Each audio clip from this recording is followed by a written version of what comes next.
I'm sharing this story because what happened that day is still hard to explain. This took place in the summer of 2019.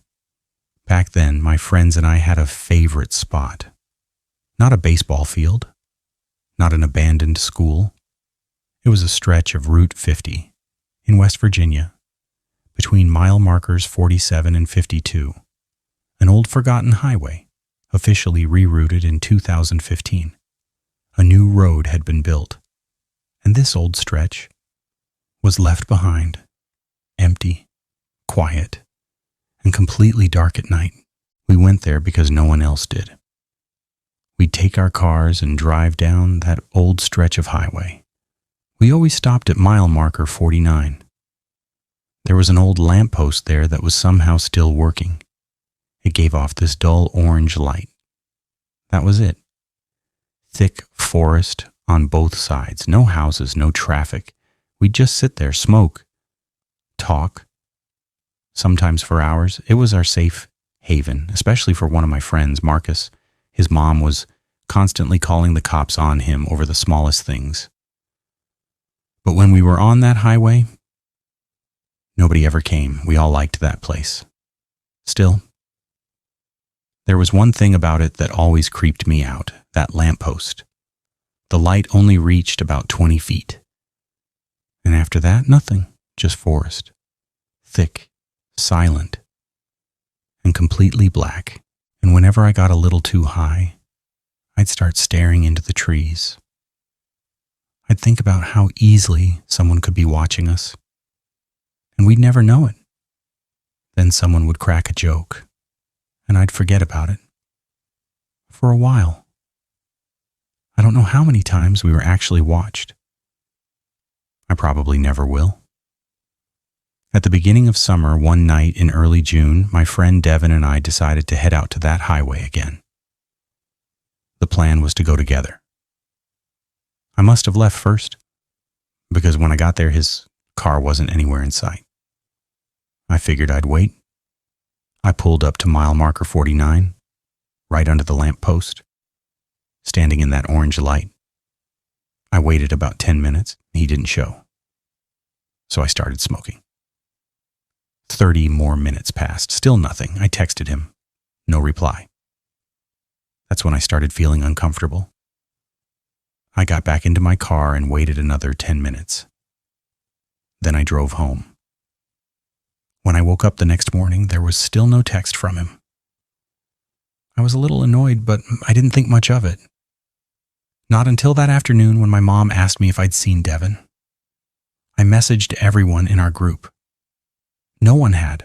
The last time any of us saw him was 2 nights earlier at that same spot on the highway. Mile marker 49. The next afternoon, his parents called the police. Devin never came home. One day passed, then another. Before long, the entire town knew. Search parties were organized. Volunteers combed through the woods on both sides of Route 50. Police searched the entire stretch of road, from mile markers 47 to 52. My friends and I searched too, for weeks. But we didn't find anything. No one did. To this day, Devin's body has never been found. The police theory was that he either ran away or had some kind of accident in the woods, somewhere hard to reach. At the time, I tried to convince myself that maybe he really had run off. Devin was adventurous. He was always talking about traveling. "There's nothing in this town," he used to say. "This place makes me feel claustrophobic. I want to go somewhere else." But deep down, I knew he wouldn't just disappear like that. Devin was responsible. He wouldn't stay gone for days without telling his parents. He would have called, sent a message, something. Maybe he would have left a note near that lamppost, the one place only we ever went.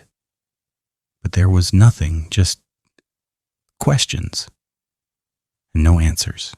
Nearly a month had passed when I went back to that highway. This time, I was alone. Back then, I was carrying so much anger that I honestly didn't care what happened to me. If something came out of the forest and attacked me, it wouldn't have mattered.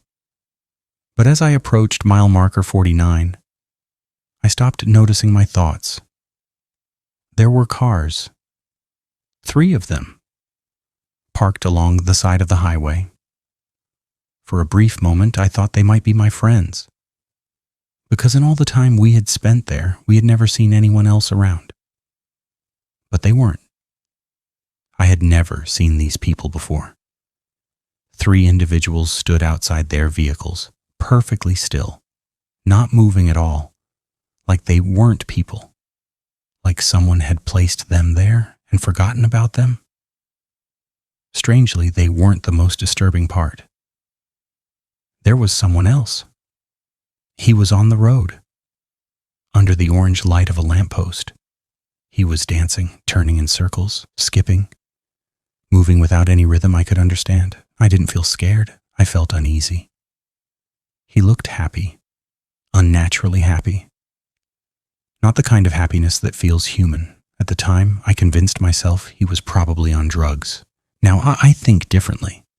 Now I think he was a psycho. The worst part was his face. It felt familiar. I couldn't recognize him, but I was sure I had seen him before. Like a face from a dream. Someone you know you've seen, but can't remember where or when. I couldn't stay there. Everything about that moment felt wrong. So I tried to leave without being noticed.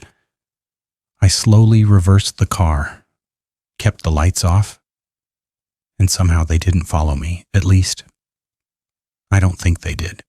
Once I'd put some distance between myself and that spot, my first instinct was to get as far away as possible, to just leave. But I didn't follow that feeling. Instead, I kept driving a little farther along the old highway, near mile marker 51. That's when I noticed a car parked on the roadside. I recognized the model immediately. It was the same kind of car Devin used to drive. The moment I really focused on it, the headlights turned on. Just like that. I didn't wait to see anything else. I put the car in reverse and got out of there. As the summer went on, I couldn't stop thinking about what I'd seen, those people, that night. I told all my friends about it. They agreed it was strange, but no one knew what to make of it. Eventually, they stopped thinking about it. I didn't. I avoided that highway completely. By late July, I'd been thinking about Devin a lot, feeling nostalgic, sad. One night, I started going through old photos on my phone, and that's when I found it. A few months before Devin disappeared, we had taken a picture at a gas station along Route 50. Nothing special, just a random stop. But in the background behind the counter, there was a man. I zoomed in, and my stomach dropped. Same face, same hair, it was him, the man I had seen dancing on the highway. There was no doubt about it. I couldn't believe what I was looking at. I showed the photo to all my friends. They saw it too, and none of us knew what we were supposed to do next. Eventually, I went to the police. I could tell by the way they looked at me that they didn't really believe me.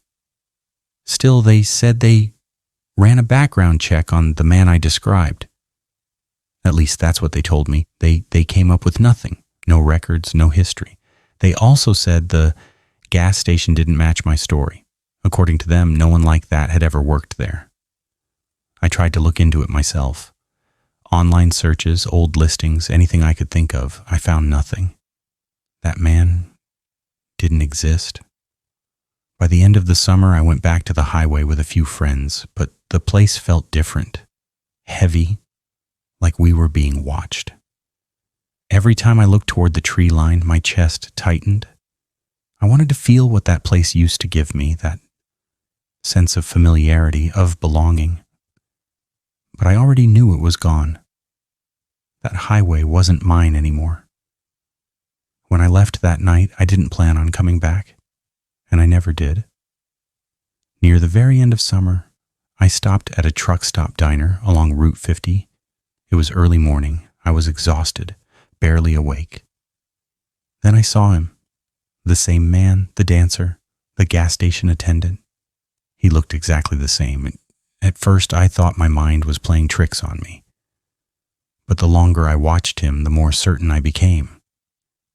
Then he noticed me and he smiled. He moved fast. Too fast.